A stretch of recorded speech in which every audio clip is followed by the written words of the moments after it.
If you went back to your high school civics teacher Yeah. and first of all, did your high school civics teacher teach you about filling the tree and passing No. bills as unanimous consent? Definitely not. In fact, you don't even have to go back to high school civics to answer that question. You could even go back to not even just college, graduate school. I went to graduate school right here in town, American University, for political science. And no offense to them, but there was no teaching of Senate procedure, congressional procedure. I think that was seen as beneath a PhD program, an academic program. You shouldn't have to learn tactics kind of thing. Which is a shame, because then when I came to the Hill, I thought I was kind of all ready to go, and I kind of wasn't. I needed to learn basic procedure and basic practice. So that was kind of a shame. But Yeah. I wish they would teach that, because frankly, some people write off tactics as meaningless.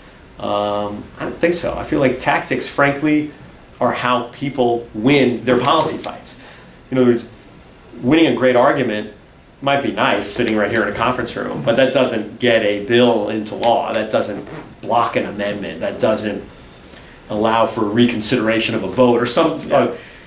You have to have your tactics to get your policy into law, or to stop things from becoming law. So, in fact, I would argue the people most successful in this town are the ones who have mastered tactics and procedure and stuff like that, and are frankly willing to use the things they know exist. And sometimes it's a little Machiavellian or a little tough, but then you get your victory. So Yeah. Will these professors be shocked if you told them what these processes were? Would the professor be shocked? Yeah. No, not necessarily. I mean, I'm hoping that they know, what it is. But yeah, I don't. They probably just are told by some curriculum somewhere or some administrator not to teach those things, because again, it's just tactics. And the irony is that could actually inspire a lot of folks to get into politics, public service, because you can have a whole course or unit or whatever on just tactics. It can be very exciting.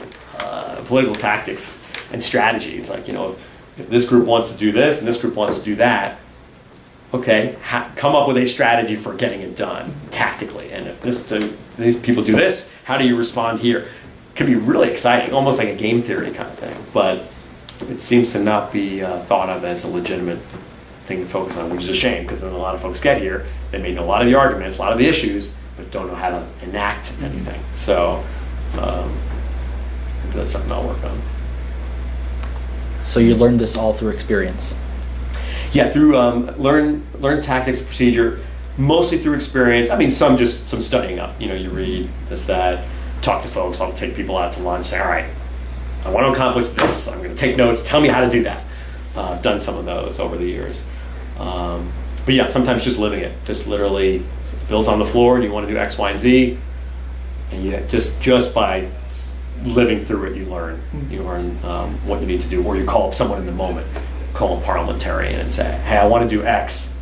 How do I do that? And they'll tell you right there. That kind of thing. So learning on the fly on some of these things.